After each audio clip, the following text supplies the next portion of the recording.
Today's discussion is being presented in two sections since we are recording this session for a radio broadcast on Federal News Radio, 1500 AM.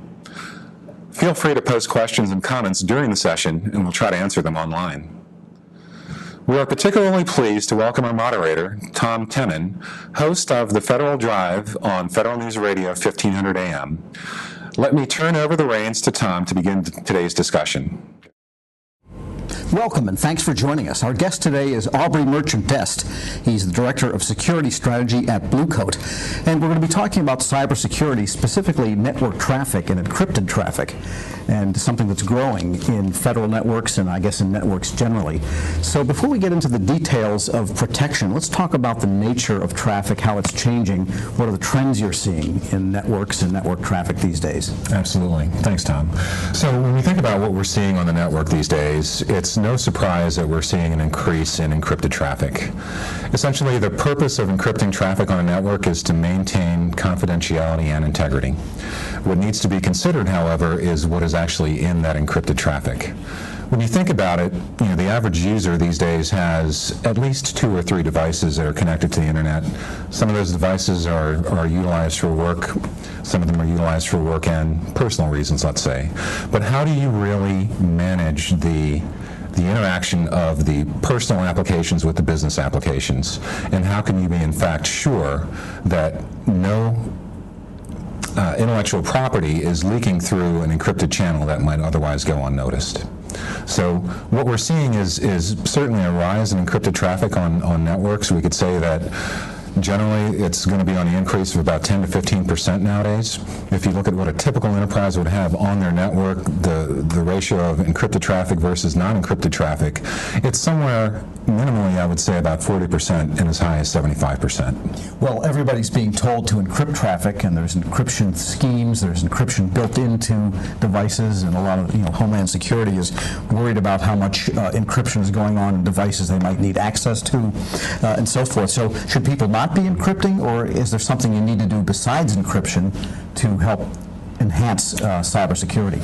So there's some amount of balance that has to take place there. I mean, we can certainly understand the benefit to the public at large for having visibility into encrypted traffic, but there are concerns about potentially making traffic visible that might be related to healthcare information, for instance, or financial information. So you have to maintain some sort of balance, understand what it is that you're trying to protect, focus on those assets, and get the visibility where it's needed. And what about the idea of encrypting traffic while it's on the network, while it's traffic, versus keeping it encrypted at rest? Is that an issue that people need to think about? It is an issue that needs to be considered, but the other part of that equation is to understand who would have access to the data at rest, right? So if you're doing a proper job of locking down the data at rest and understanding the sensitivity of that data while it's at rest, keeping close ties on who's actually accessing that data, making sure that you have strong authentication and non-repudiation, of course, that's going to be very key. Now, something that's big and growing in the government is the idea of continuous diagnostics and monitoring, or monitoring networks all the time instead of simply auditing them from time to time. And so you're going to be looking at a lot of encrypted traffic and monitoring that, and seeing what's going on there. So it seems as if the threat would be for malware to be encrypted along with the traffic you want to take a look at. That's exactly right, and there are some statistics that have been provided by Gartner that would support the fact that about 80% of advanced persistent threats are utilizing SSL or transport layer security to ingress or egress sensitive information. So when you talk about continuous monitoring and diagnostics, again, you need to be able to balance the assets that you're protecting against the actual devices and the users that are accessing those assets and what applications are utilizing encrypted channels. So if an APT or some other kind of malware attaches itself to an agency's network traffic, and that traffic is encrypted, then the malware also gets encrypted along with it? That's exactly right. And the trend continues to be that folks that are writing malware are utilizing SSL for command and control channels, and also leaking sensitive information back out of your network. And does this originate mainly with mobile devices? I mean, that's one kind of traffic that's wireless often through VPNs, or virtual private networks. And then there's the traffic that originates in a desktop wired-in PC or similar device that goes over the Ethernet and the WAN. I think at the end of the day, it really doesn't matter whether it's wired or wireless. We're facing the same threats. The reality is that when you consider what it is that we're doing with our mobile devices, you know, the last time I actually polled someone about how many apps they had on their mobile device, it was somewhere north of 100, and I've heard as high as 300. Wow. So that gets you to the idea of needing to somehow wall off the apps that you don't care whether it's encrypted or not. You just don't want it in that space that is corporate or agency. That's correct. And you know, there are companies, I don't want to say any names, this is not an advertisement or a plug for anyone, but certainly some of the larger manufacturers of mobile devices are now implementing ways to effectively containerize applications so that they don't have the ability to bleed between that specific container and what might be a public or private container. But if you get the advanced persistent threat or the advanced attack into the space that is reserved for the corporate entity, then you're back to where you started. Indeed, and you know, the biggest challenge with cybersecurity today is really understanding one simple fact, and I will quote Donald Rumsfeld: "We don't know what we don't know." So if we think about, you know, what the state of security is today, certainly we're able to block those things that we've seen before, but from an attacker standpoint, all they need to do is come up with something that no signatures exist for, and potentially they can skate right through your perimeter defenses. All right, so we've established you need to wall off personal and corporate traffic or agency traffic, and you need to keep on encrypting, but that's not the full answer to cybersecurity.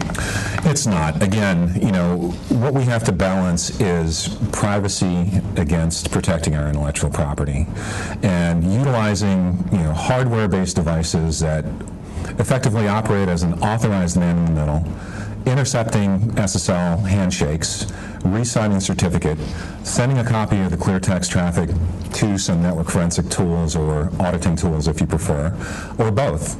That's what you really need to be able to do. And you need to be able to do that in a way, again, that's going to at least leave your employees at ease, that you're not collecting any sensitive information about them specifically. All right, before we get into the details of that, I want to just press you on one other question. And if malware is encrypted, is it still able to be active? Absolutely. Absolutely. You know, one of the big challenges with malware is, well, first of all, identifying it. So if we look at some statistics that we've seen from the Verizon breach report, as recently as 2013, but you know, quite frankly, it's only continuing to rise. Malware, about 80% of the time, takes hours or less to infiltrate your network, yet it takes weeks to months to be able to detect it. Once that malware gets into a system, what it's going to attempt to do is move laterally from one system to another to be able to maintain some amount of persistence, hence advanced persistent threat. So being able to identify patient 0, which is the first host that was infected, certainly is very important, but subsequently you need to understand what movement has been made internally within your network and being able to monitor that traffic as well. So because it's traveling with the encrypted data, then the tools that people typically use really can't detect it, and so it can still be persistent and advanced, but still remain encrypted even at rest. True. That's exactly right. And that's why we need to implement policies, really, to be able to define what it is that we're going to decrypt. And if we are going to leave things encrypted at rest, how are we going to implement some sort of key escrow mechanism to be able to interrogate that traffic to make sure there's nothing malicious within it? Okay, so does that mean that it's necessary to decrypt it, look at it, and re-encrypt it again, or can it be viewed while it's still encrypted? I guess that's sort of an oxymoron, right? That's correct, yes. You would want to effectively decrypt it while it's in flight, so to speak, inspect it, and be able to have some sort of near real-time response to it if you do find something malicious. All right, so if I hear that solution, the first thought that comes into my mind, say I'm a CIO or a CTO in an agency, is, wow, that is really going to slow things down. No. As a matter of fact, there are devices that are dedicated to performing just this function. In fact, when you think about it, a lot of next-generation firewalls actually have some of this capability built into it. However, depending on the amount of encrypted traffic that's present on your network, if you turn those features on, then the performance of the overall device drops to the to somewhere lower, let's say. So having something that's dedicated to just performing that task is definitely the ideal way to go. Because when you say man in the middle, that is the format of a lot of attacks that happen that intercept information going one way or the other on the network. And so how can you distinguish between the legitimate man in the middle and the malware man in the middle? Or let's say person in the middle. So in both cases, frankly, it's a question of trust. So when you talk about certificates, you really can't do so without necessarily talking about the notion of a certificate authority. So when you think about, say, even within WTOP, I'm sure you guys have some certificates that are associated with your enterprise. Nothing would necessarily stop me from going to a certificates authority and say, hi, my name is Aubrey Merchandise, I work for WTOP, can I have a certificate, please? Now, they might have a process in place that would say, all right, I need to call so-and-so over WTOP and verify, in fact, that this person is who he says he is, and then once I make that verification, I can have a root certificate. You'd be surprised how often and how easy that is. And it's also really kind of exposed a lot of the weaknesses within the certificate hierarchy, or certificate authority hierarchy as it exists today. So they're looking at other mechanisms to be able to more rapidly respond to breaches of that type within the certificate authority so that we can maintain integrity of our data and maintain integrity of our communications. All right, we're going to get into that a little bit more. We're going to take a short break. Our guest today is Aubrey Merchant-Dest. He is the Director of Security Strategy at Blue Coat. I'm Tom Temin, your moderator. This is Security in the Age of Targeted a Threat. Can I do that again from I'm your moderator? I'm your moderator, Tom Temin. This is Security in the Age of Targeted Attacks here on federalnewsradio.com and 1500 AM.